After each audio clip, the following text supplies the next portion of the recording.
All right, good evening. This is the advisory committee meeting for October 12th. We'll go around and do quick introductions. And we'll start with Joyce over here. Joyce Terrier. All right. We'll come back to our guests. So Dave Benton, chairman. Arthur Franzak. Pat Sneed. Jonathan Hurwitz. Jeff Palumbo, Board of Selectmen. Jim Tomaszewski. And as well, we have Jack Jack Hathaway, Carol Green. able town administrator, and Carol Green, our town clerk.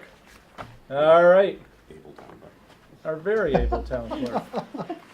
Okay, so tonight's agenda is we're going to quick review of the warrant. Actually, we'll probably jump right in and do Carol's article first, since she's just got the one to discuss with us, and then she's free to leave or stay of her choice. And then we'll review the rest of the articles that are from the Board of Selectmen. And Jack, are we doing the capital tonight? No. No, is that next week? Yeah. All right. So the capital aspect we'll save to next week.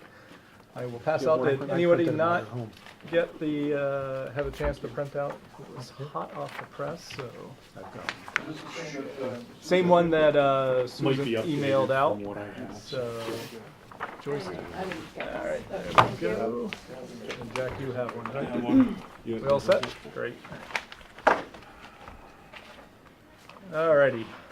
So just before Carol jumps in, I will say, so the warrant in general, we've got quite a few, maybe 8 or 10 zoning articles, so that's going to be the primary focus of the fall town meeting. In addition, we've got a capital, and then a couple of standard ones, and then as well, one from the DPW director, which I think we'll also be reviewing next week, although possibly we'll check with Jack, see if we want to do that one tonight as well. So tonight we're going to look at we'll start with the CPC article, and Carol's going to take us through this one, even though it's submitted by the CPC committee, but it really relates to Carol's area of expertise, so I'm sure she will enlighten us on what the proposal is here.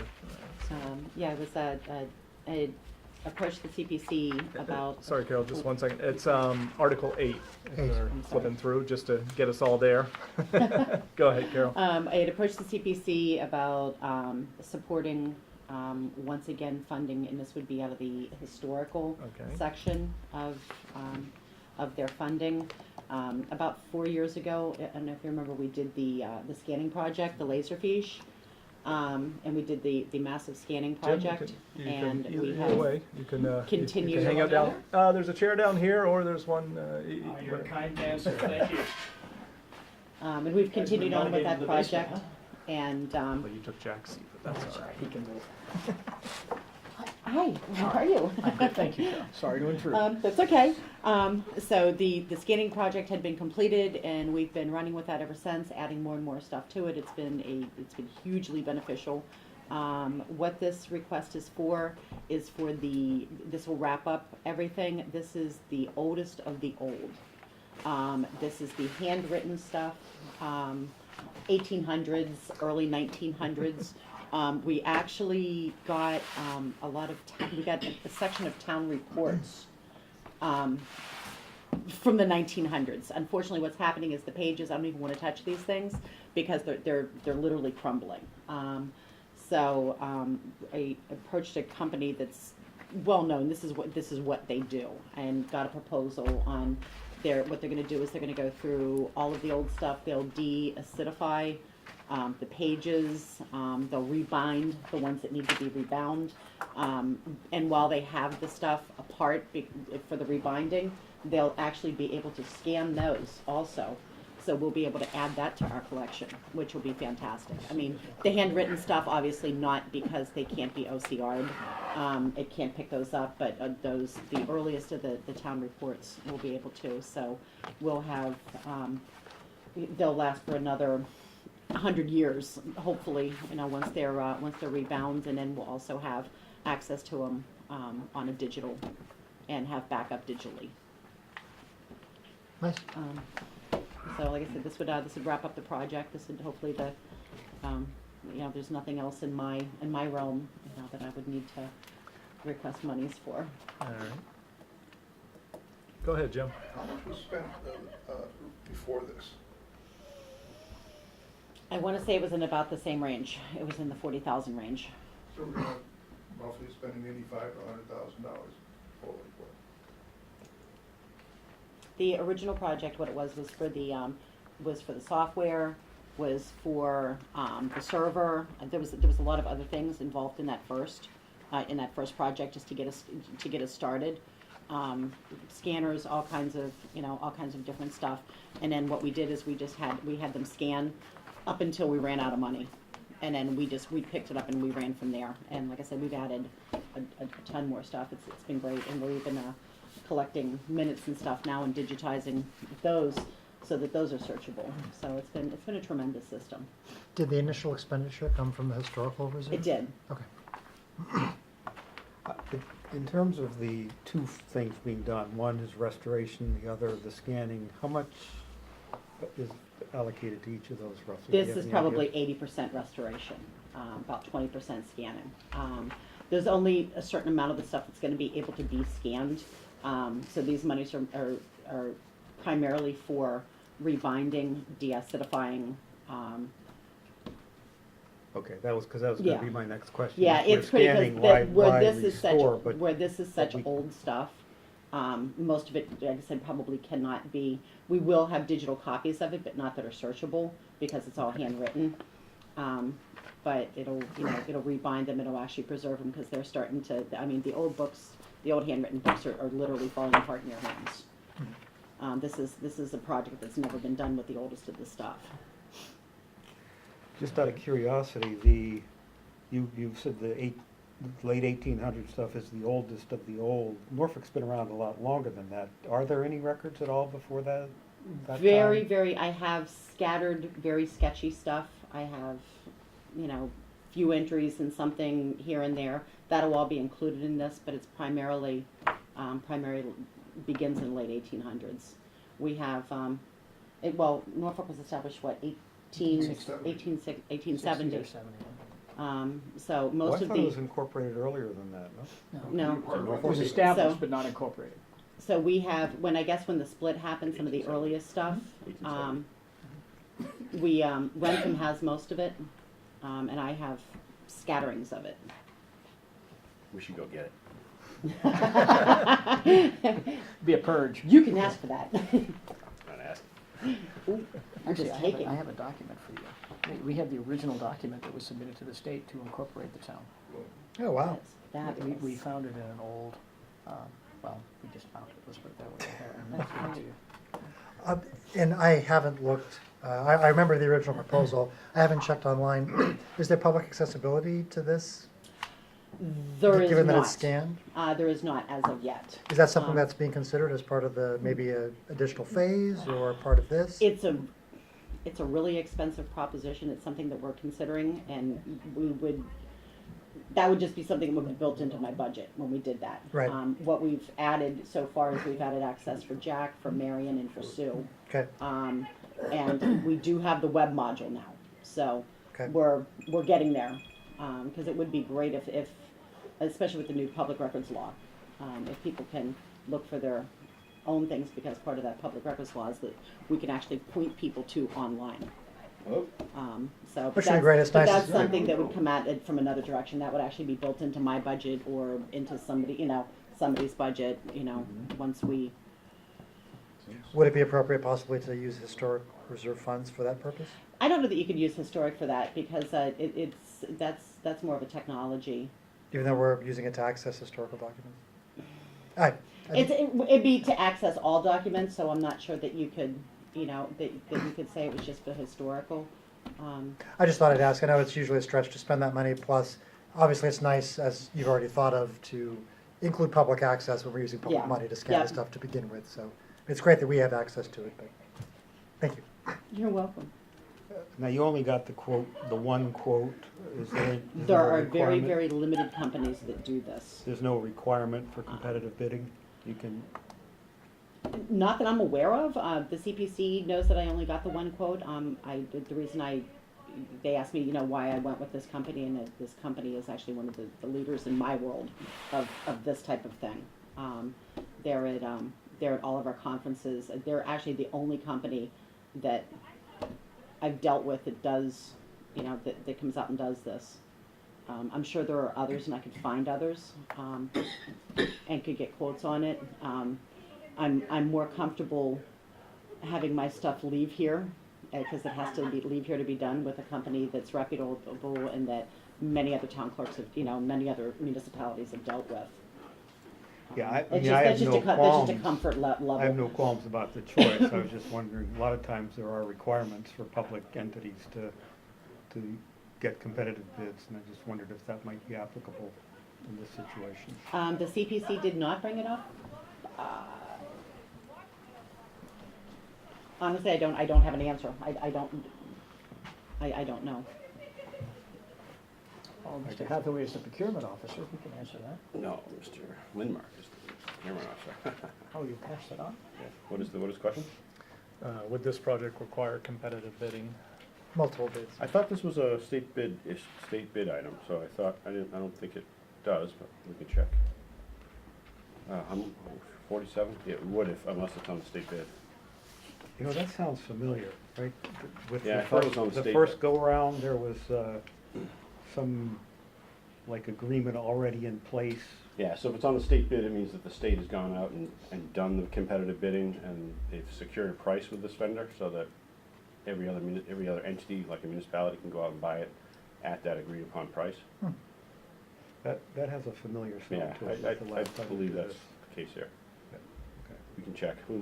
Obviously we won't buy something unless we follow the procurement law. That gets checked pretty easily. Alrighty. Any other questions? No? Excellent.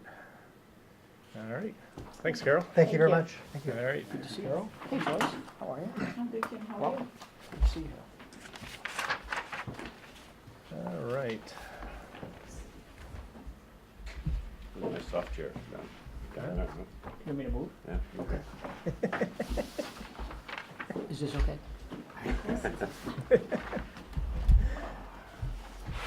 Alright. Moving right along. Our next one was just for this evening we were gonna go through all the Board of Selectmen articles. And, I don't know what it is. and see how many of these we can get through tonight. We're gonna try and wrap up everything next week. I think we can get through it in 2 meetings. So worst case, we'll have one on the 26th, but unless, as I had said earlier, unless the zoning ones are particularly dense or something, it should be relatively easy to get through it all. All right, so let's see. So, Article 1 is transfers, but are we expecting transfers, Jack? or- We'll have some, nothing huge. We've Okay. got some minor fixes. All right. Do you think you'll have them next week, or will we have to do it the night before? I know Todd has most of them, so I can, All right. certainly get the, That would be great. Ooh, that would be a first if we had transfers done in advance. All right. All right. Well, we'll see if we can do that. That'd be great. All right. Article 2. I assume we don't have any suspect unpaid. any unpaid bills. All right. None at the moment. Article 3 is the capital, which we'll do that next week. What are you, just as a little preview, what are you anticipating, like I don't rough? know, honestly, I need to talk to the selectmen about it. Yeah. So we've got some requests in from the departments. I don't have free cash yet, but I have an estimate on it, that I haven't shared with anybody. So, just need to put those 2 things together and see if, All right. it's a good number though. Yeah. Okay. I mean, certainly we didn't buy any capital, or not any of our normal capital. Right. The police chief is looking for a couple of cars. Water department is looking for a vehicle, which would be funded by the water department, the water enterprise fund. Yeah. And then the fire chief has a couple smaller things. The school has I think we've talked about it before a little bit, but they're starting to work on their roof at the H all day. They did a lot of work on the interior structural part of the roof, but now they need to replace the roof, which is about $1 million project. They are starting the process of applying to MSBA, and they also received a $125,000 grant from the state for a little bit of seed money on that. So I don't think that will be a request at the fall, but All right. it's coming. It seems like that would be a tough one to fit under our free cash unless we really generate some free cash. I don't want to give away any secrets, Dave. It's lucky to start spending And- my money. Yeah. And DPW anticipating any, sure Bob always has a list of equipment he needs, or is he gonna? I think his primary focus right now is just the water department truck. Okay. They've got an old van that they use, and then just trying to think of the other. They've got a couple of recycled vehicles, and be nice to get them in a proper work truck so they can take all their tools and work and not have to keep going back to the shop. All right. I mean, the only thing I think when I think of the DPW equipment, we really haven't bought any large pieces in a while, and so I feel like either some year we're gonna need like 8 of them, and it's gonna be some massive ticket, or whether we should start trying to fit 1 or 2 in over the next couple of years. Yeah, we bought one of the big 8,000-pound trucks Okay. a year or so ago. All right. I'm sure they would be happy to buy another one. Yeah. You did the rebuild, right? Yeah. We did a rebuild. Yes. Okay. All right. Let's see. Article 4 is nothing. Article 5 sounds Article very 5 is sounds very interesting. It is interesting. So we've done a lot of testing. We've had a lot of discussion for a couple of years now about water. Just for the audience at home, Article 5 is to authorize the Board of Selectmen to purchase a piece of property for the purpose of contracting and operating a well. I just have one. Just one copy. All right, we'll pass around. If you can kind of see I made some red marks on there, but it's basically Okay. that hayfield. So it's a piece of property that if you go on Holbrook Street and not Holbrook, if you're heading north on 115, you want to turn left on Holbrook Street. So Okay. past the village of River's Edge, then go all the way down the end of that street, turns into Millis, but most of this property is actually in Norfolk. There is a portion of it that will be in Millis, but not where we're going to put the well. So we've been trying to find a piece of property that would allow us to have a third well.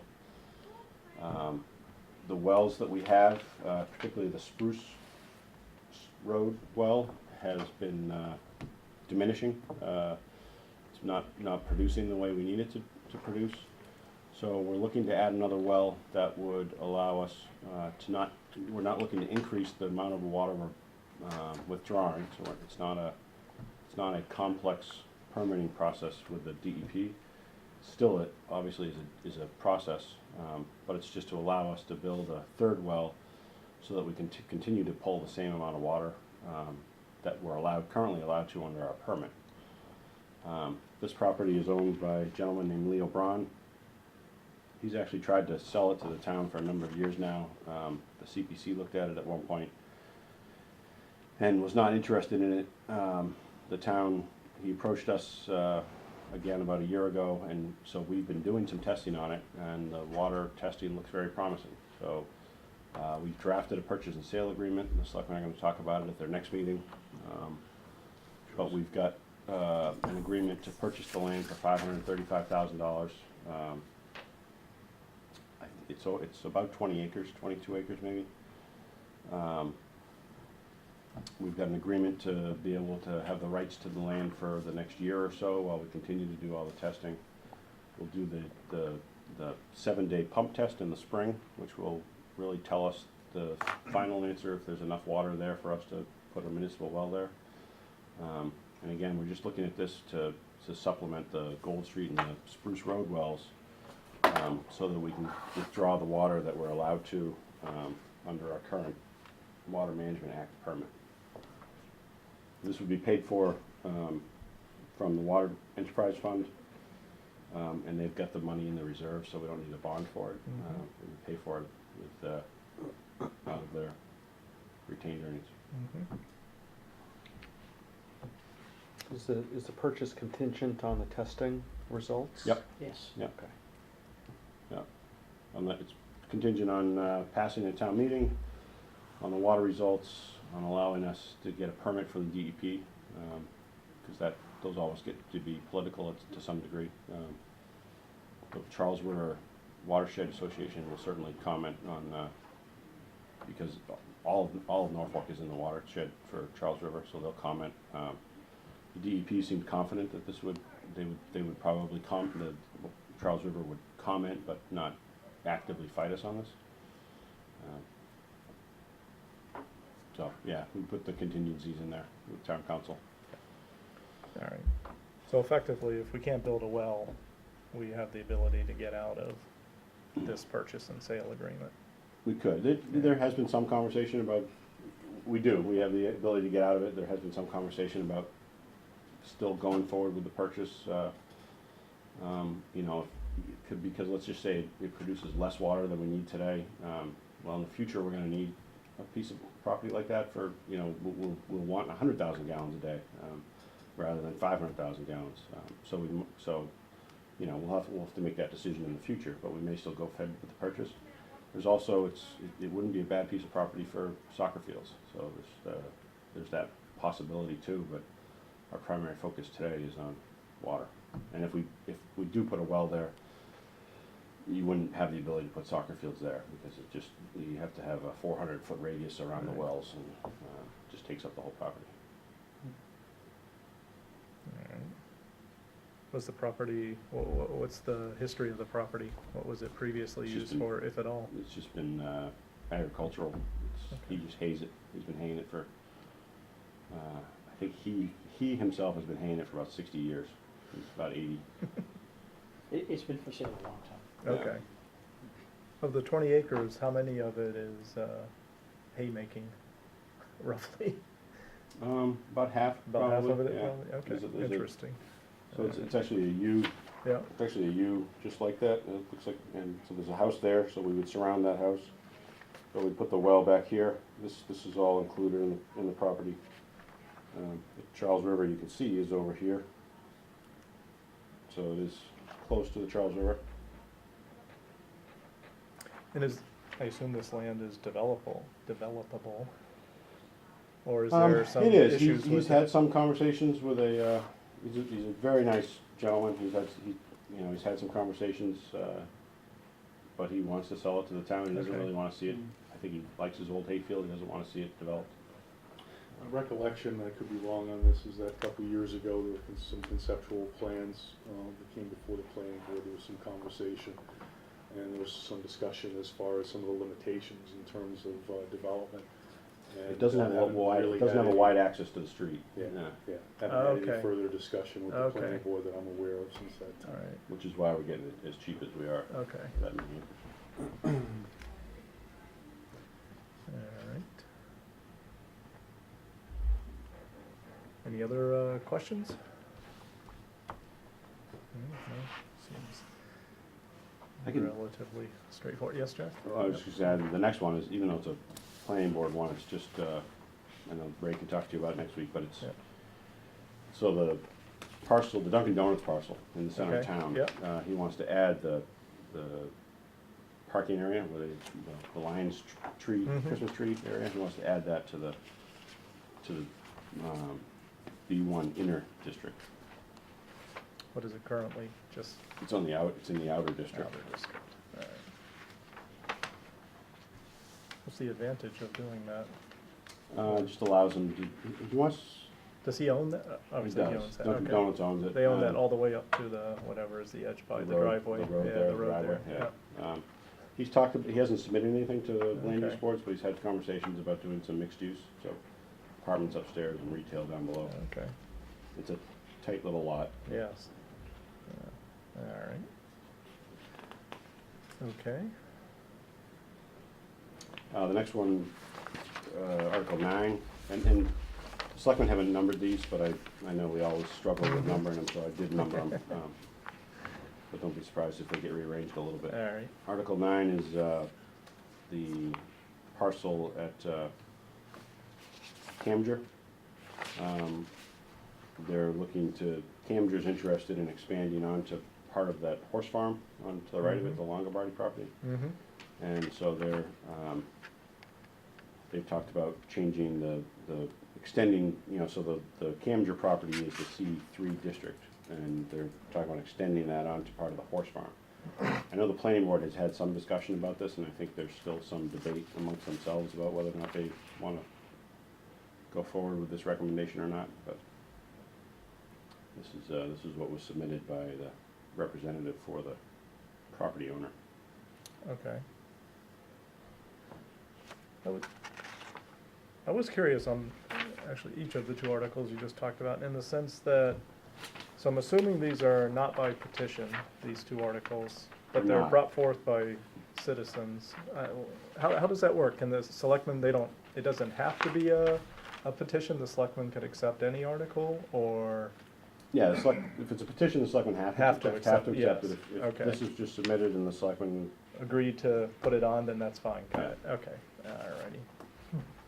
Alright, technically, they could still pull it off if they found the need, if they so desired. alright. Although if we leave it like this, we also have effectively the town planner supporting these, so. Yeah.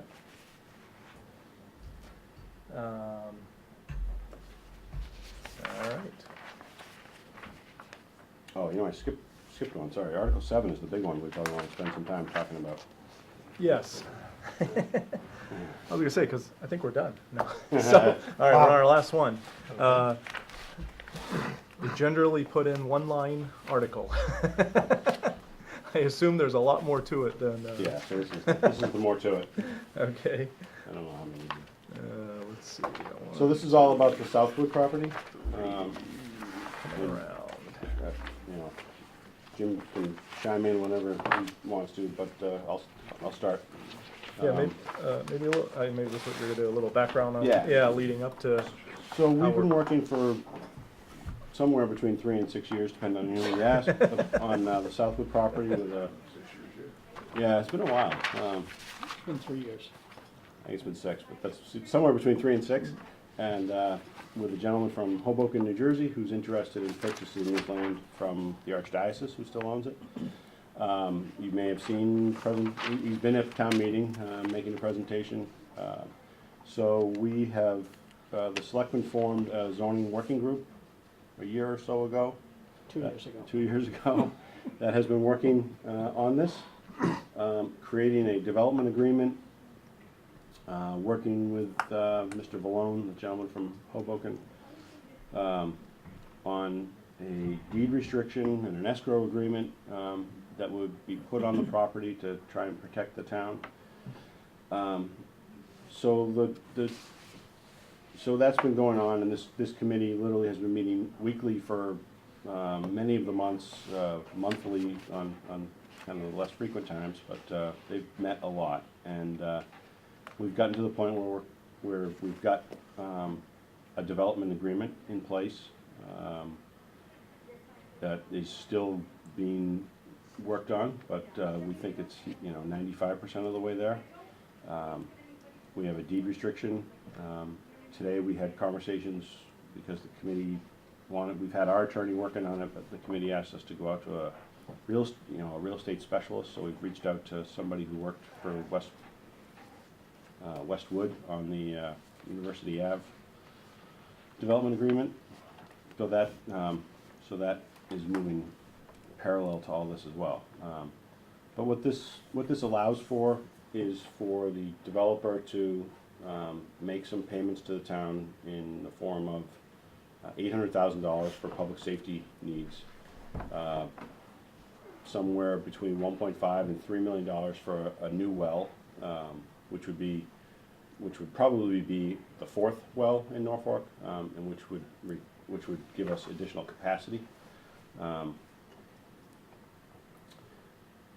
The 1.5 to 3 million is 1.5 million for a well, and then the additional 1.5 million dollars if there's a treatment facility that needs, if there's iron and manganese in the water and that needs to be filtered out, that would be the additional cost. So he's willing, and so we're expecting that will pay for the entire well. the 1.5 to $3 million. So he would make those payments to us in exchange for us changing the zoning, and the zoning will allow him to put in this development plan, and what that includes is everything that you see in the zoning article, which is an overlay district. So the zoning itself doesn't change, but you take this overlay district and put it on top of it, and it allows somebody to come in and not use the traditional zoning, but use this overlay if they are so inclined. And I think if you go to page 2 in the nodes and uses, it talks about what could go in there. And it would be up to 220 age-restricted townhouses, 150 luxury apartments, some of which would be affordable, so that we would get, what we're trying to do is also resolve our affordable housing issue so we can manage our 40Bs better. There would also be an assisted living component, 120 assisted living units, 30 units of memory care, and 30 of hospice care units for a total of 180 units. And then 16,000, a minimum of 16,000 square feet of professional office space and 16,000 square feet of retail space. I think, you know, so what we've been struggling with for a long time, and these working meetings have been on TV too, so you can, if you really want, you can go back and watch those, but we've been struggling with for a long time is how to protect the town. And so what we really want to make sure is, if he's going to build all this stuff, how do we make sure we get the money for that we would pay us? So we think we've got that in place by forcing him to make $1 million deposit ahead of time and then paying us per unit as he goes along after that. The other thing we want to make sure is that we get the affordable units. And so we kind of came to the conclusion a couple of weeks ago that we want to simplify the development agreement and just say, you have to give us 110 affordable units. If we get the 110 affordable units, that'll move us a long way towards getting us to the 10% threshold for the town. I leave any And big things up? There's a lot more to it, but Yeah. I'm not sure what you all want in this. Sorry, fire chief, yeah. It's also possible that this may not end up on the warrant. Okay. Sure. The group has worked very hard, and Jack talked about the fact that we've been meeting a lot, we've been meeting an awful lot, trying to work through this, and, you know, there's that old adage, you don't know what you don't know. So we've been trying to think through all of the different scenarios, that if he buys it and then he sells it, and all of the different considerations that might create some exposure to us. And you were part of this, Joyce, in the very early stages. Mhm. So you know full well the number of meetings we had. Mhm. We met, what day is today, Wednesday? We met as recently as Monday. And we're close, but we're still not there.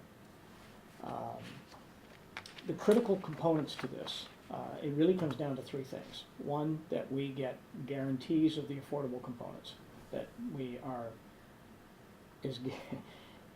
there will be no 100% here. There will always be something we haven't thought of or a loophole, and we understand that. But if we can get to whatever number it might be, 95, whatever, hypothetical number we might want to come up with, that we get 110 units, that we get the reimbursements for the additional considerations for the town, and that we have the appropriate phase-in process here in place.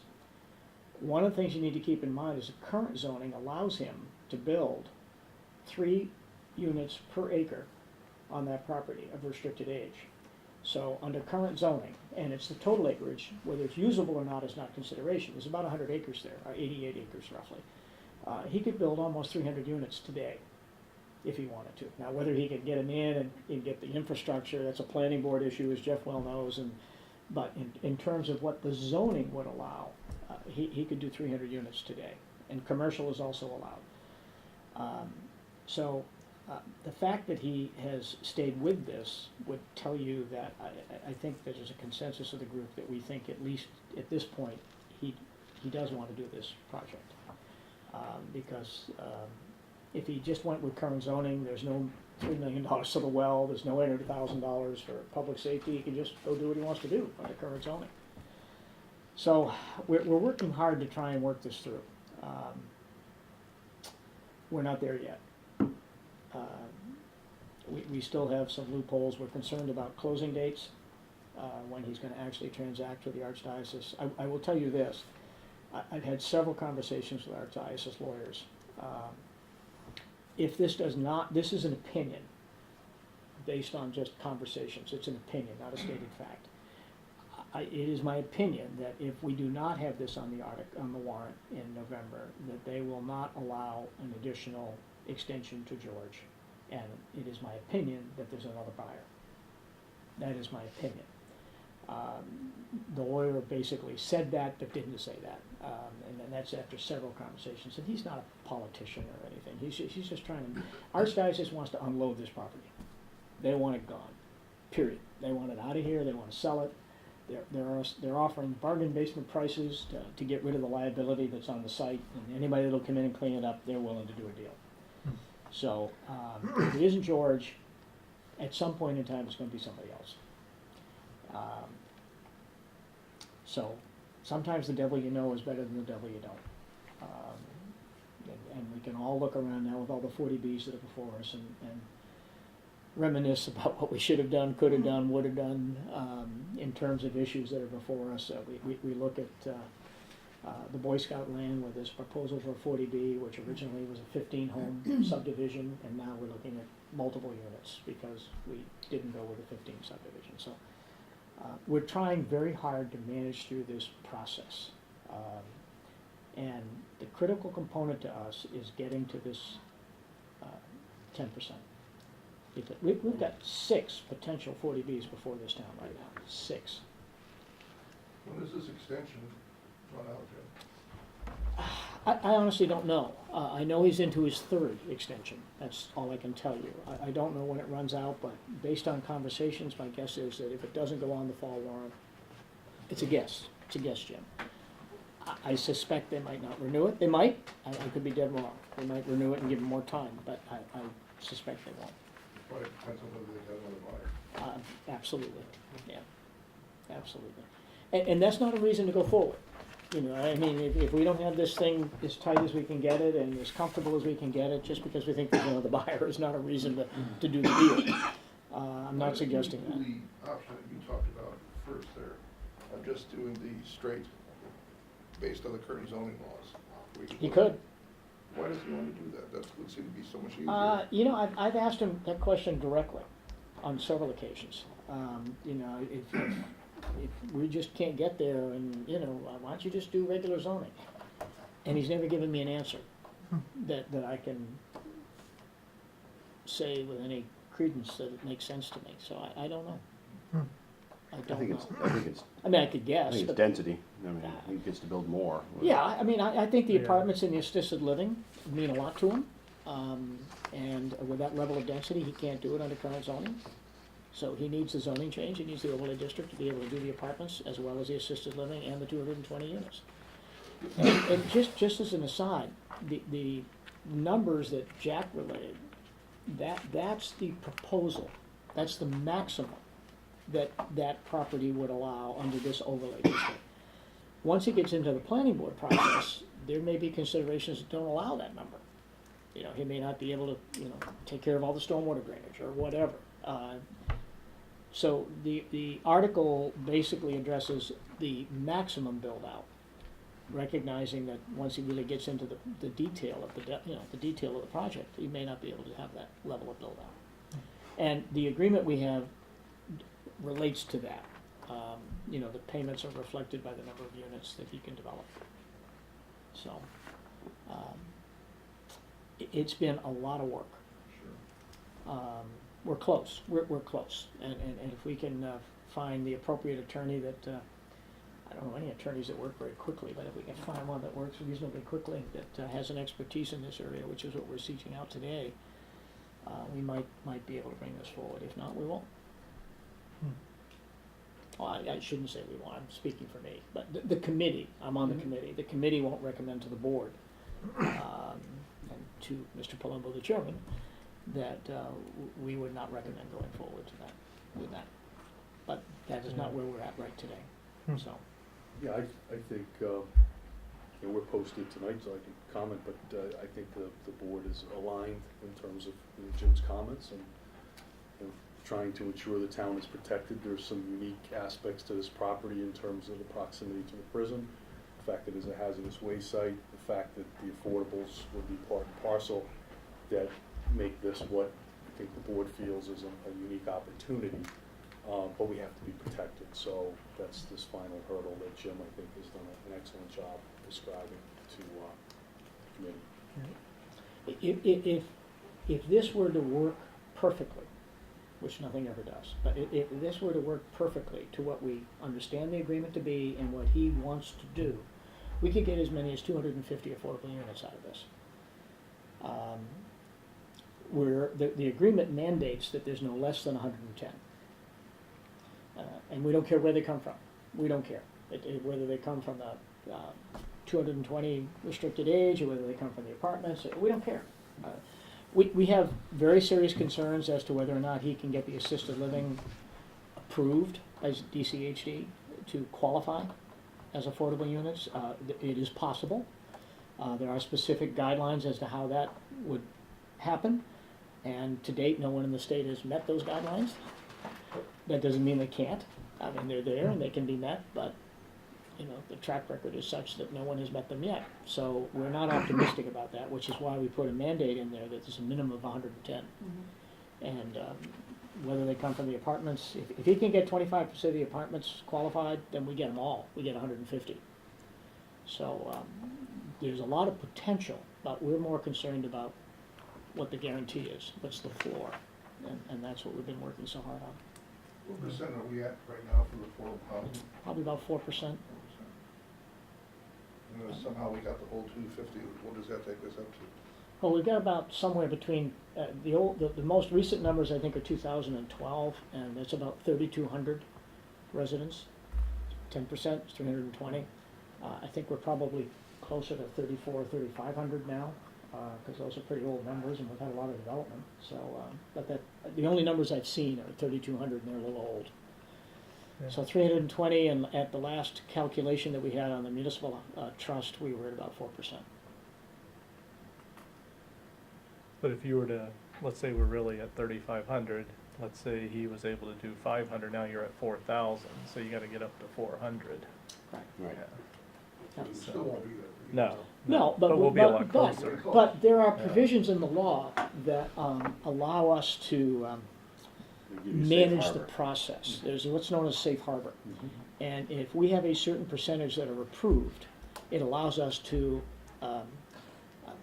delay future opportunities for us to manage their implementation. It buys us time, and it can be up to 2 years. So that 110 is a critical number to us. If we've got, was it 44 units down on Main Street, or 40 units? So we've got 8 or 10, we've got probably 30 or 40 in the loop now. Yeah, this, In addition to the 6 that the Housing Trust just put on, so somewhere in the neighborhood of 50 added on, so we're probably closer to 5% with what we know is in the hopper today. If we can get that 110, that buys us a lot of time. And that will help us protect us from what's going on. I mean, Rentham and Plainville, Medfield, and Millis are all being inundated with 40Bs at this point in time. There's a huge project proposed in Plainville, and a 250 or 300 unit in Rentham. There's 2 projects in Medfield. It's just as if somebody put a flag up, up the pole and said, "Hey, open space, great schools, public transportation, come get us." And we knew it was coming. We just didn't know it would come to this degree. But there's 6 here in Norfolk today. 6 of them before us, potentially. So, I think most, you can probably, as you read through this, most of the units that are being proposed here are not kid-friendly. Restricted Obviously, age. the apartments are 1 and 2 Right. bedrooms, so right. Right. there'll be some kids. The age-restricted housing obviously would be no kids. Assisted living would not be any school-age kids, so. Right. Yeah. I mean, that's what makes this project attractive, not to mention the fact that, let's say the deal doesn't go through and he sells it to an Avalon or somebody like that, and they come in and I think 200 or 250 units is the most they could build on a single Mhm. parcel of land there. That 250 units is not the same as 220 restricted age and 150 one and two Right. bedrooms. While it may be more dense, it's not the same. It doesn't have the same impact to our schools or our infrastructure. So, even though it's. Could impact the infrastructure Well, a little more. traffic, but Might one need a A few is the more one road. ambulances. But one A is the one road we have. One A is the one road we Right, have. that no, can without handle a doubt, yeah, that kind of it's in a good development. spot for that, Yeah, I mean, for it's, what's proposed. most people think it's either in Foxborough or Walpole anyway.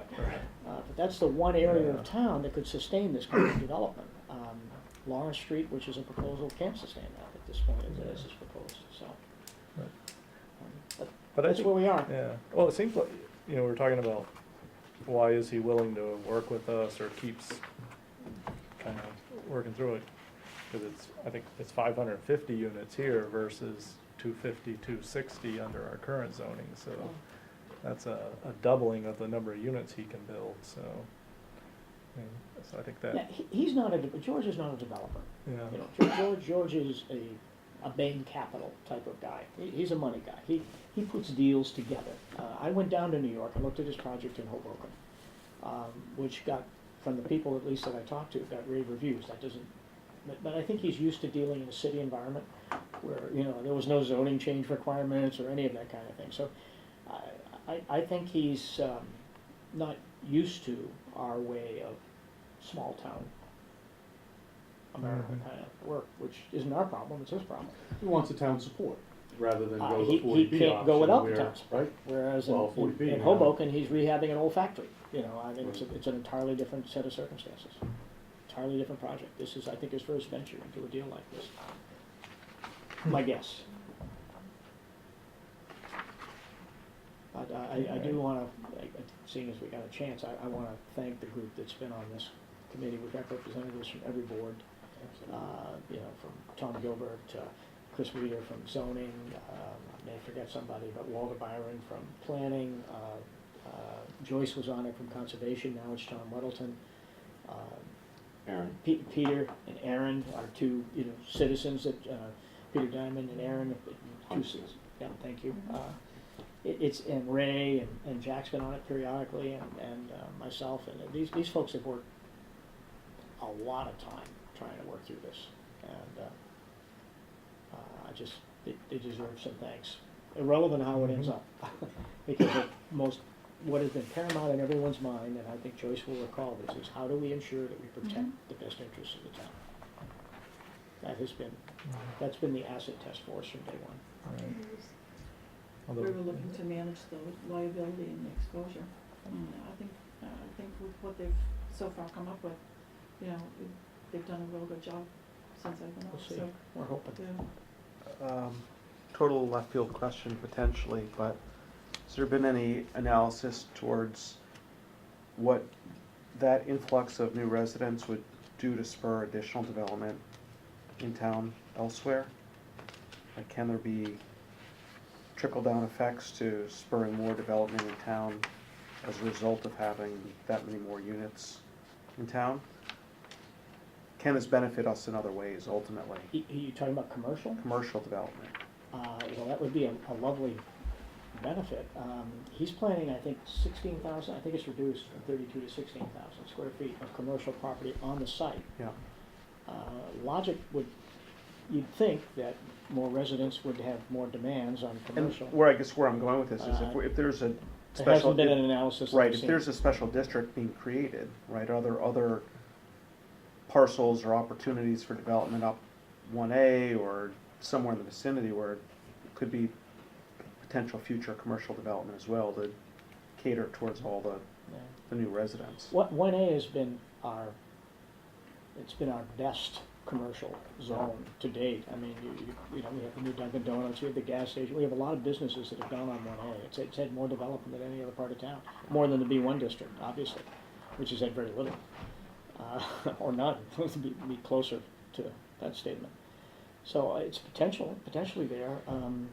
It's just that it's so remote, I don't know. We've never discussed it, and there hasn't been any discussion that I know of regarding that thought.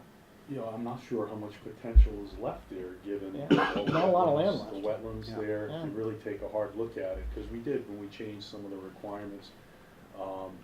We had Insurance people access go road on that, wasn't it? requirements and such, which we Maybe 2 months eliminated, and I after. think that helped foster some of the development that we've seen in the past few years, medical office building, and some of the other development. I just not sure how much more, at least 1A itself, because we've got Shire Industrial Park, and that's, at least in terms of what's been purchased, in terms of what's been developed. I mean, that's another matter in terms of how much of that's been developed. There's been a fair amount of that that's been developed at this point as well. Great So, question. but it's a good point. I mean, and what that might cause as far as town center, in terms of traffic for, you know, perhaps this area. Yeah, I do. It's a legitimate question. Really thought too- That's fair. I wasn't expecting a concrete result there as much as if we've always been challenged in, I think, spurring commercial development.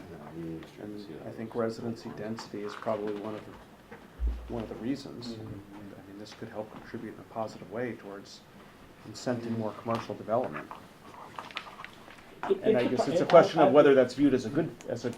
I think it would of be. this, yeah. If the project were to go forward in its ultimate design, I think we're all in agreement with the reimbursements and everything. If it were to go to fruition, this would be a good project for the town. It would be a financial positive for the town. What we're all nervous about is, can we create enough protection to ensure all those components come to fruition? I mean, the last thing we want is to have them build 220 restricted age units and go away.